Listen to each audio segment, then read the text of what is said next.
उदयपुर शहर के social media platform पर लगातार कुछ ऐसे वीडियो वायरल हो रहे हैं। उन वीडियो के अंतर्गत जिस तरह की चर्चाएं अब लोगों के मध्य आक्रोश पैदा कर रही है, वे कहीं न कहीं वाकई में मेरे लिए भी मैं बात करूं तो एक बड़ा सवालिया निशान है, क्योंकि मैं भी उसी मेवाड़ की धरा पर जन्म लेने के नाते गौरव महसूस करता हूं, जहां पर वीर शिरोमणि प्रातः स्मरणीय महाराणा प्रताप के शौर्य और गौरव गान गाए जाते हैं।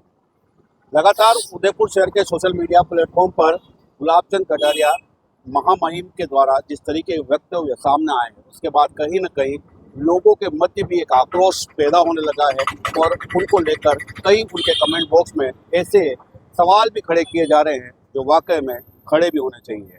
हमारे साथ अभी वर्तमान में इसी चर्चा को करने के लिए दिनेश जी श्रीमाली, जो प्रतिपक्ष में अपनी भूमिका नेता के तौर पर भी निभाई है, और उन्हीं से बात करेंगे कि आखिरकार उनका इस सारे संदर्भ को लेकर क्या कुछ कहना है। सर, लगातार जिस बात को और जिस नाम को लेकर वर्तमान सत्तारूढ़ पार्टी राजनीति कर रही है और कहीं न कहीं जीत भी हासिल कर रही है, लेकिन जिस तरीके के शब्द सामने आ रहे हैं, उन शब्दों को लेकर आप क्या कहना चाहेंगे? गुलाबजी भाई साहब की शुरू से ये बात रही है कि वो कोई न कोई स्टेटमेंट हर साल 2 साल में ऐसा दे देते हैं जिससे वो चर्चा में बने रहते हैं। अभी वो महामहिम है, पंजाब के राज्यपाल है, और उन्होंने जिस प्रकार की भाषा का उपयोग किया है वो बताता है कि उदयपुर में, मेवाड़ में उनकी पकड़ कम हुई है, उनकी बात सुनने के लिए कोई तैयार नहीं है, और भारतीय जनता पार्टी में ऊपर कहीं न कहीं उनकी नहीं चल रही है। तो उन्होंने सोचा इस प्रकार से मैं अपने आप को वो करूं कि लोगों का मेरी तरफ ध्यान आवे, और महाराणा प्रताप के लिए जो उन्होंने बात कही है टूट टकारे से, वो एक संवैधानिक पद पे बैठे हुए व्यक्ति को नहीं करने चाहिए। आज हम विपक्षी लोग हैं तो भी गुलाबजी भाई साहब कहते हैं, बड़े भाई साहब कहते हैं, उनका बहुत सम्मान करते हैं, परंतु महाराणा प्रताप जैसे प्रातः स्मरणीय जी जिन्होंने मेवाड़ के स्वाभिमान के लिए सब कुछ बलिदान कर दिया, उनके लिए इस प्रकार की भाषा कदापि बर्दाश्त योग्य नहीं है। साथ ही उन्होंने कहा कि कांग्रेस ने कुछ नहीं किया और हमने जब हमारा एमएलए जीता तो महाराणा प्रताप को जिंदा किया। ऐसी कोई बात नहीं है। कांग्रेस सरकार ने भी जब जब मौका आया है महाराणा प्रताप के जो चाहे हल्दी घाटी हो, चाहे गोगुंदा हो, चाहे ये लीडर का युद्ध है। हाँ, जहाँ जहाँ उनको मौका मिला उन्होंने काम करने का प्रयास किया है।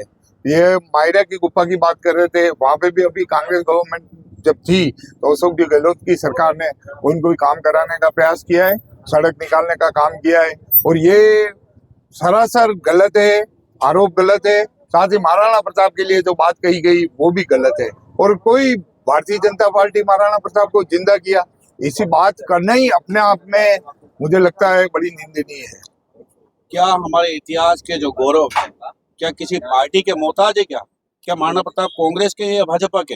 यही बात बता रहा हूँ कि जो प्रातः स्मरणीय है, इसको पूरा भारत ही नहीं अभी जो विश्व मानता है कि वो अपने स्वाभिमान के लिए, अपनी देश प्रेम के लिए सर्वोच्च न्यौछावर कर दिया। उस महाराणा के बारे में इस प्रकार की बात करनी अपने आप में निंदनीय है। सबसे बड़ी बात यह आती है कि जिस बात को लेकर वो राजनीति में छाए रहते हैं, जय शिवा सरदार की, जय महाराणा प्रताप की, और वहीं पर इनके अग्रणी नेता इस तरह की वक्तव्य दे देते हैं, बहुत दोहरा मापदंड बहुत गलत है। इन्होंने कई बार महाराणा प्रताप का नाम लेकर अपनी दुकानदारी चलाई है, और आज ये कह रहे हैं कि महाराणा प्रताप को हमने चलाया। ये तो बड़ी जिंदा किया, वो तो जिंदा किया आप। बाकी महाराणा प्रताप शायद उससे पहले कोई जानता नहीं था, उसके बाद में कोई जानता नहीं।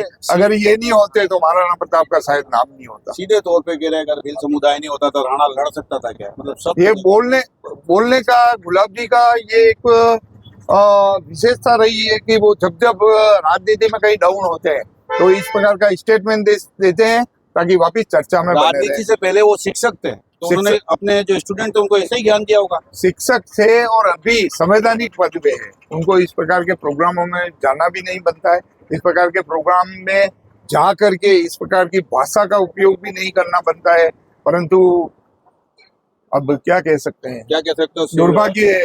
विश्वराज सिंह जी भी है सत्ता में, उन्हीं की पार्टी में दिया कुमारी भी है, आज आवाज नहीं आ रही है। नहीं, आवाज उनकी नहीं आ रही है, उनके मंच पे भी जो लोग बैठे थे उनकी भी आवाज नहीं आ रही है। सबसे इम्पोर्टेंट वो है वो सुन रहे थे, वो कह सकते हैं। हो सकता है गुलाब जी साहब बहुत बुजुर्ग हो गए, उनकी जबान लड़खड़ा गई हो, तो साथ वाला कह सकता है कि भाई साहब आप ये गलत बोल रहे हो, तो वो उसमें सुधार कर सकते हैं। पर किसी की हिम्मत नहीं है गुलाब चंद सत्ता की कटारिया लोलुपता तो उन्हें रोक नहीं रही। बिल्कुल सत्ता की लोलुपता रोक रही है। उनको पता है कि गुलाब चंद कटारिया उदयपुर में जो चाहेंगे वही होगा, इसलिए वो कहीं न कहीं पार्षद, पंचायत समिति में, जिला परिषद में कुछ ना कुछ बनना चाहते हैं, चुनाव लड़ना चाहते हैं, इसलिए कोई भी बोलने के लिए तैयार नहीं है। राजपूत संगठन यूं तो एक बार कभी भी कांग्रेस की सरकार होती है तो सामने आ जाते हैं, लेकिन अभी शांत है बिल्कुल। कोई बोलने के लिए तैयार नहीं है। मैं कह रहा हूँ राजपूत समाज के लोग उस मंच पे बैठे हुए थे, करने से ना वो नहीं बोल पा रहे हैं, तो बड़ा दुर्भाग्य है। उनको बोलना चाहिए, आगे आना चाहिए और गुलाब जी से बात कर